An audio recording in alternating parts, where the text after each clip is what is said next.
सेठी परिवार जामनगर का जाना माना परिवार था। उनकी साड़ियों की दुकान जामनगर में सबसे ज्यादा मशहूर थी।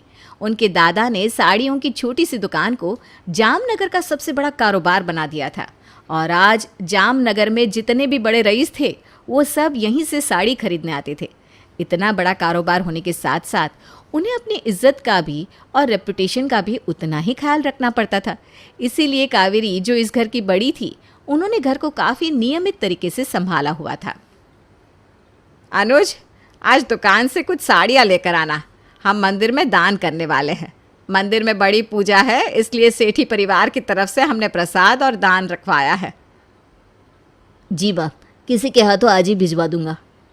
माँ, मैं सोच रहा था कि कुछ डिफेक्टिव साड़ियाँ पड़ी है दुकान में, अगर आप कहे तो। अरे नहीं नहीं नहीं, ऐसी साड़ियाँ मत लाना। तुम जानते हो कि हम सेठी परिवार के नाम के लिए कितने सख्त हैं। अच्छी वाली साड़ियाँ ही भेजना। ठीक है माँ। माँ जी, अगर अनुज और आकाश भी आ जाते पूजा में तो अच्छा रहता ना। कई सारे बड़े बड़े लोग आज मंदिर में आने वाले हैं।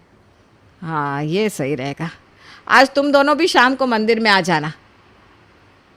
सबको पता लगना चाहिए कि सेठी परिवार आया है। ठीक है माँ।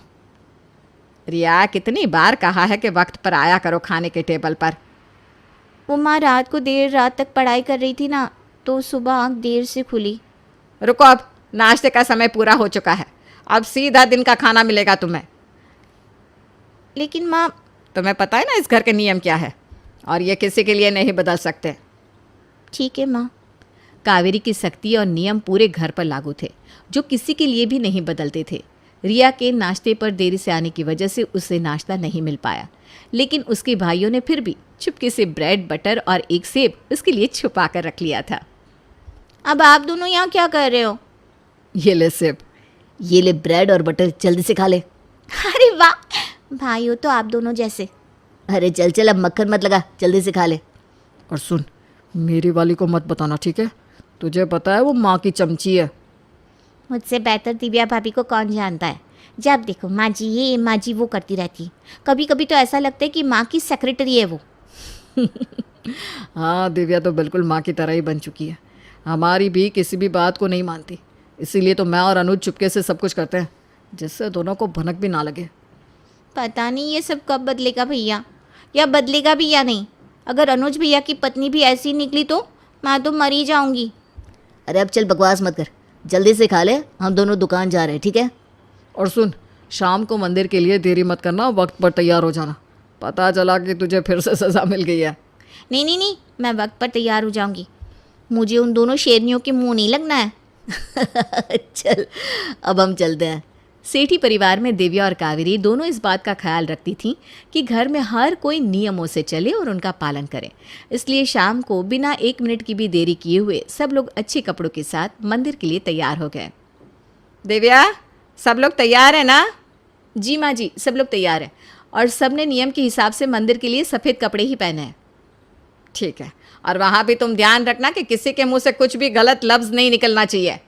जी माँ जी, आप बिल्कुल चिंता मत कीजिए, मैं सब कुछ संभाल लूँगी। चलिए माँ, गाड़ी तैयार है। हाँ चलो, एक कार में दिव्या साथ आएगी, एक कार में हम। हाँ, क्योंकि दोनों कार में इन दोनों को नज़र जो रखनी है, इसीलिए ऐसा कर रही हैं। चाचू, मम्मी को अलग भेजो ना। क्या हुआ रिया? अरे कुछ नहीं माँ, आप भैया की कार में बैठिए, मैं इस कार को चला लेता हूँ आज। रिया, आइए भाभी, और आप छोटे मियाँ चलिए मेरे साथ। हाँ चलो। और रिया, वहाँ कुछ भी बकवास मत करना, ठीक है? जी भाभी।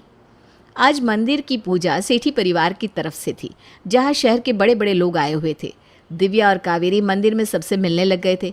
वहीं उनकी मुलाकात होती है अरोरा परिवार से, जिनकी जामनगर में सबसे बड़ी मिठाई की दुकान थी। कैसे हैं भाई साहब? जी जी, हम तो ठीक है। आपके बारे में काफ़ी सुना था, आज मुलाकात भी हो गई। सुना तो हमने भी काफ़ी है आपके बारे में।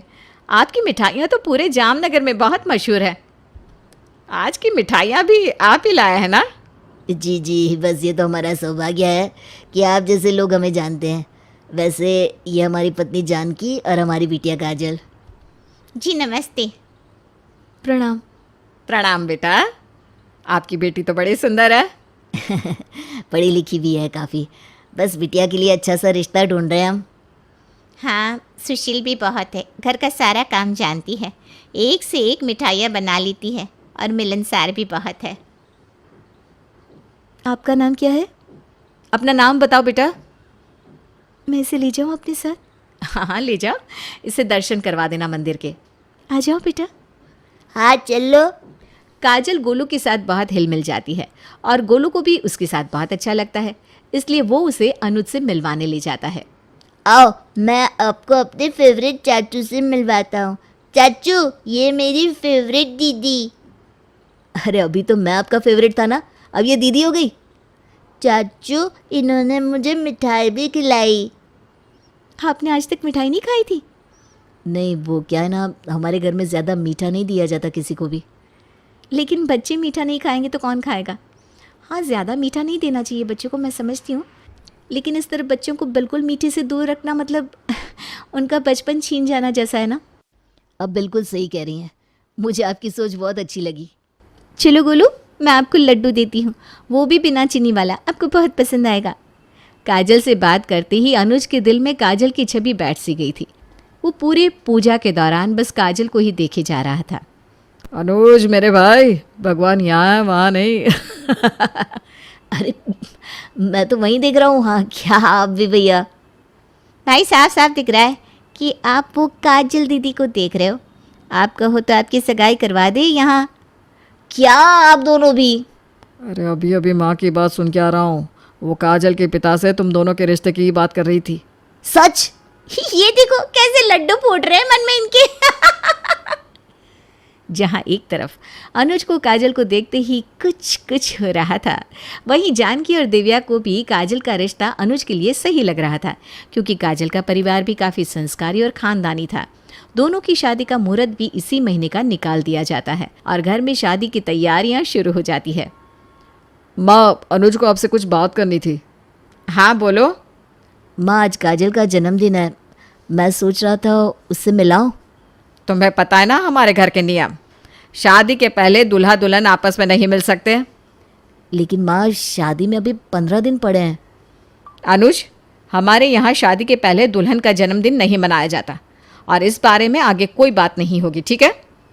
माँ जी और मुझे जाना है गहने पसंद करने, तुम दुकान जाओ।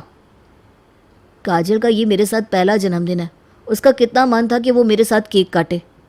अरे तो फिर वही करना पड़ेगा जो हम हर बार करते आए हैं। हाँ, अब और कोई रास्ता भी तो नहीं है। अनुज रात को चुपके से काजल के घर की छत पे जाता है और उसे कॉल करके छत पर बुलाता है और केक कटवाता है जो उसके लिए लाया था। ये केक तो ठीक है, लेकिन तुम यूँ छुप कर क्यों आए हो? अरे तुम्हें मम्मी पापा ने देख लिया तो? हाँ, तो हमारी शादी होने वाली है, इसमें कौन सी बुरी बात है? काजल, मेरा परिवार अलग है।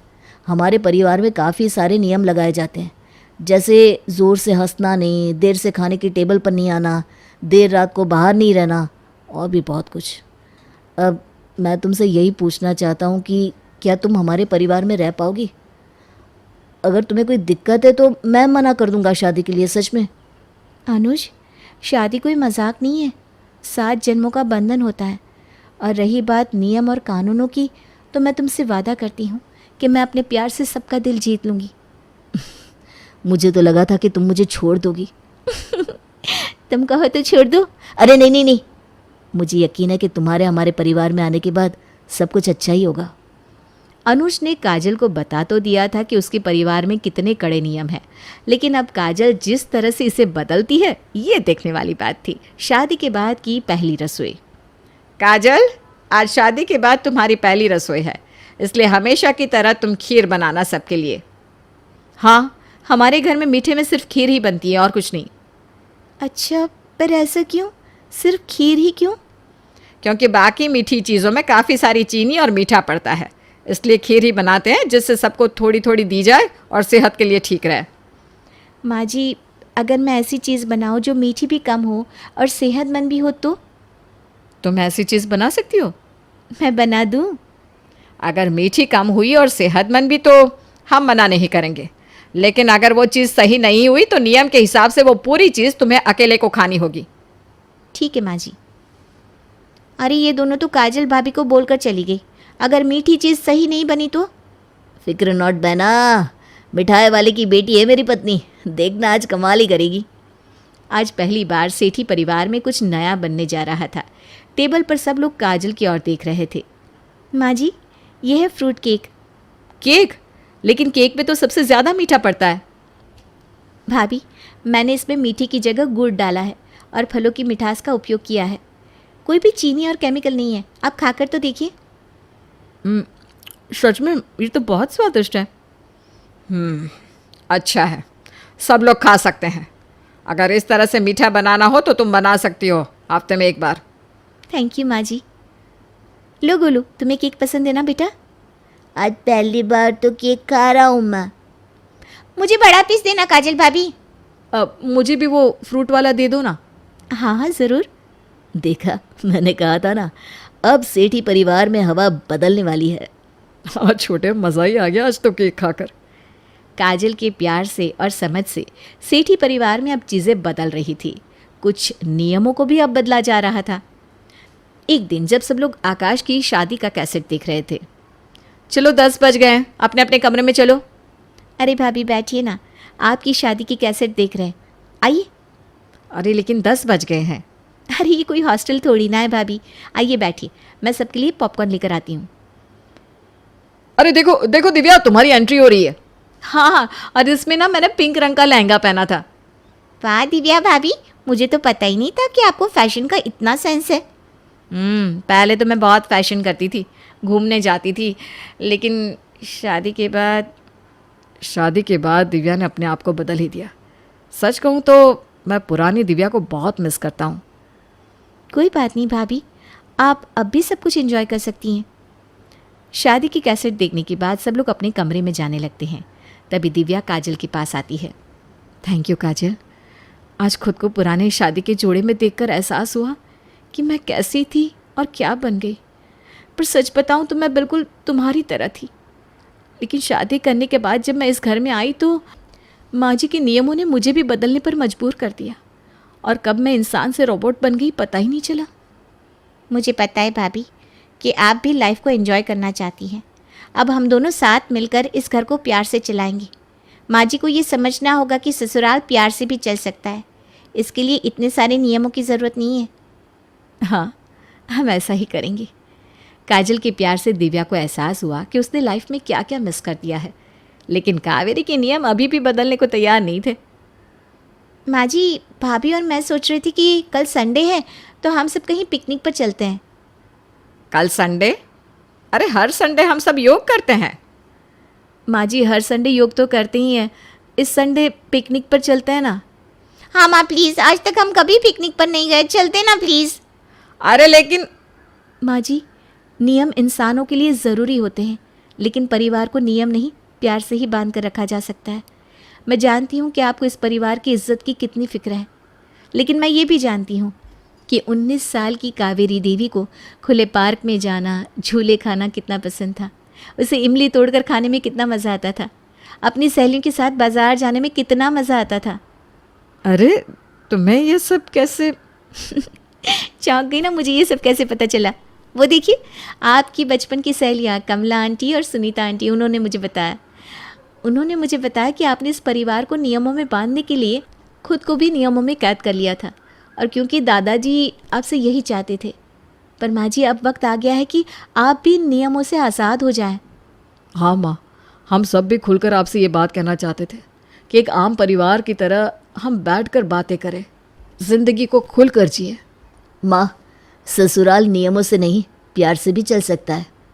मैं जब इस घर में शादी करके आई थी तब ससुर जी ने मुझसे कहा था कि ससुराल कभी प्यार से नहीं चल सकता, वो हमेशा कड़े नियमों से चलता है, और मैंने दिव्या को भी अपने जैसा ही बना दिया। लेकिन आज काजल ने साबित कर दिया कि ससुराल प्यार से भी चल सकता है। इसका मतलब अब मैं देरी से खाने की टेबल पर आ सकती हूँ, और मैं भी मीठा खा सकता हूँ। अरे विनोद, तूने हलवाई को सारा सामान तो दे दिया है ना? अक्षय की शादी में कोई कमी नहीं रहनी चाहिए, आखिर सबसे छोटा भाई है तुम सबका। हाँ माँ, आप चिंता मत करो, मैं पूरा ध्यान रखूंगा। मंगल बेटा, तूने तो कहा था कि फूल का ऑर्डर दे दिया है, यहाँ तो फूल पहुंचे ही नहीं। अब क्या बहू की विदाई के बाद फूल आएंगे? माँ, मैंने अभी बात की है फूल वाले से, वो रास्ते में ही है। आप किशोर भैया से क्यों नहीं कहती कुछ करने को? किशोर पहले ही मेरे बताए काम कर रहा है।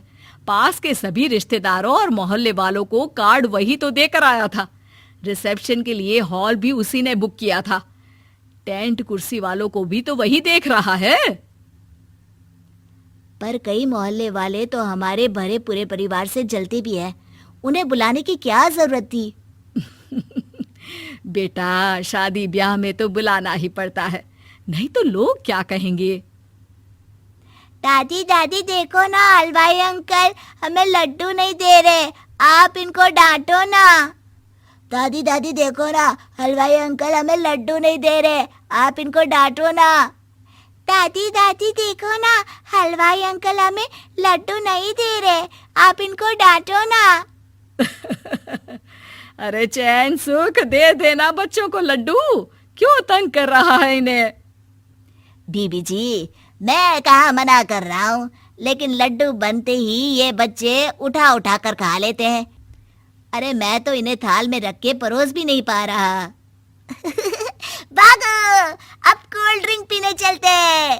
भागो भागो, अब कोल्ड ड्रिंक पीने चलते हैं। जैसे कि आप देख रहे हैं, आज इस घर के सबसे छोटे बेटे अक्षय की शादी है। घर में बहुत चहल पहल है। कुलभूषण की बीवी कमला को फुर्सत ही नहीं है कामों से, लेकिन कुलभूषण और घर के बाकी लोग कहाँ हैं? आइए देखते हैं। अजी, आप यहाँ आराम से बैठकर गाने सुन रहे हो और घर में अभी तक इतने काम बचे हैं करने को। अरे भाई, मेरे सबसे छोटे बेटे की शादी है, इसके बाद तो मैं अब चिंता मुक्त हो ही जाऊंगा।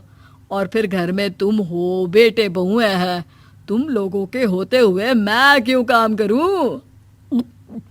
मैं तो शान से बेटे की शादी में जाऊंगा तैयार होकर। अरे ठीक है, अब आप आराम ही कीजिए।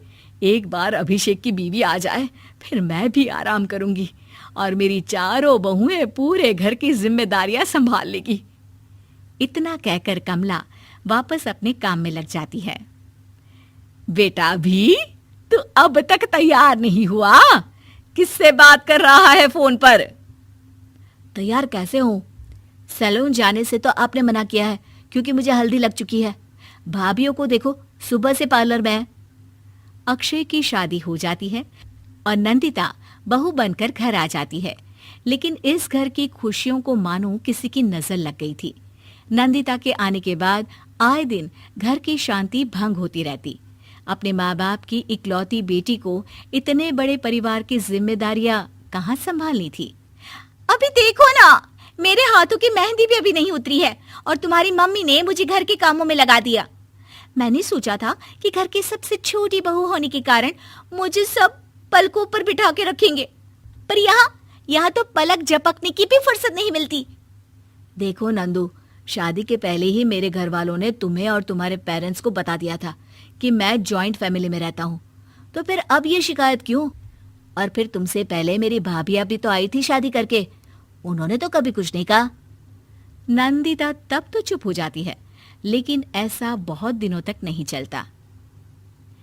अरे नंदिता, माँ बाबूजी की दवाई का टाइम हो गया है, उन्हें दवाई दिलाओ और उसके बाद सबके लिए नाश्ता बना देना।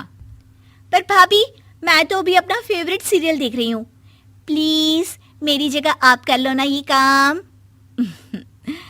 ठीक है, मैं तेरी जगह माँ बाबूजी को दवाई दे आती हूँ और नाश्ता बना लेती हूँ। तू मेरी जगह पूरे घर की डस्टिंग करके 5 बच्चों को स्कूल के लिए तैयार करके भेज देना और दोपहर का खाना बनाने के बाद कपड़े धोकर सुखा देना। उसके बाद हम दोनों मिलकर बाजार जाकर सब्जी ले आएंगे, फिर डिनर की तैयारी कर लेंगे और उसके बाद बस बस भाभी, मैं माँ बाबूजी को दवाई देकर सबके लिए नाश्ता बना देती हूँ। हे भगवान, ये कहाँ लाकर फंसा दिया मुझे। मेरे घर में तो गिनती की 8 रोटियां और 2 सब्जी बनती थी और नाश्ता निपट जाता था। यहाँ तो रोटियों का ढेर और सब्जियां बड़े बड़े पतीलों में बनानी पड़ती है। नाश्ता बनते बनते लंच का टाइम हो जाता है और लंच बनते बनते डिनर का। अभी मुझ में तुम्हारे पूरे परिवार का नखरा उठाने की और ताकत नहीं बची। मैं ऐसे नहीं रह सकती। अरे तो क्या चाहती हो तुम? मुझे अलग रहना है बस। तो ठीक है, हम कल ही शिफ्ट हो जाएंगे किराए के घर में। इतना बड़ा घर होते हुए हम किराए पे क्यों रहेंगे? ना जी ना, घर में ही दीवार खड़ी करो अपने हिस्से के आगे।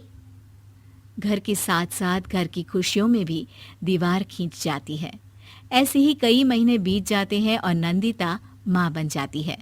बच्चे के आने से अभिषेक के कंधों पर खर्चों का बोझ आ पड़ता है।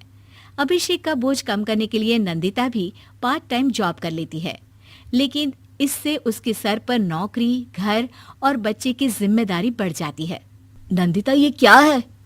तुमने घर भी ठीक से साफ नहीं किया, ना ही मेरे कपड़े धुले हैं। चिंटू के बाल भी कटवाने जाना था, देखो उसके बाल कितने बढ़ गए हैं। अरे करती क्या हो पूरा दिन तुम? मैं करती क्या हूँ? तुम्हारा नाश्ता और लंच बनाने के बाद चिंटू को डे केयर सेंटर पर छोड़ कर आती हूँ, फिर खुद ऑफिस जाती हूँ। पूरा दिन काम करके आने के बाद बिना आराम किए बाजार से सब्जियां लेकर आती हूँ, घर आकर खाना बनाती हूँ, चिंटू को देखती हूँ, और क्या करूँ मैं? अरे तो किसने कहा था अपने सर पर इतने काम लेने को? मत जाओ ऑफिस। ऑफिस जाए बिना घर के खर्चे कहाँ से पूरे होंगे? चिंटू की डे केयर का खर्च, उसके लिए बेबी फूड का खर्च, प्रेस वाले का खर्च, ये सब तुम्हारी सैलरी से होता नहीं है। अगर परिवार से अलग नहीं होती तो इतनी मुसीबतें नहीं उठानी पड़ती तुम्हें परिवार के साथ मिलकर काम करने में दिक्कत थी, लेकिन काम तो अब भी बहुत है तुम्हारे सर पर। चिंटू को भी डे केयर भेजने की जरूरत नहीं पड़ती। उसको गोद में खिलाने के लिए दादा दादी और घर के सभी बड़े होते। उसके साथ खेलने के लिए उसके भाई बहन भी होते। मेरे तीनों बड़े भाइयों के बच्चे भी बड़े हुए हैं, लेकिन बिना महंगा बेबी फूड खाए, क्योंकि मेरी माँ और भाभियाँ बहुत अच्छे से जानती है कि बच्चे को क्या खिलाना चाहिए। बिजली के बिल जैसे खर्चे भी सब मिलकर बांट लेते थे, लेकिन तुम्हें तो सबसे अलग रहने में ही मजा आता है, तो अब शिकायत क्यों करती हो? बस करो अभिषेक, बस करो। मैं मानती हूँ कि मैं गलत थी। मेरे एक गलत फैसले ने हमें बिल्कुल अकेला कर दिया है सबसे। एक घर में होते हुए भी हम बाकी परिवार से अजनबियों की तरह रह रहे हैं।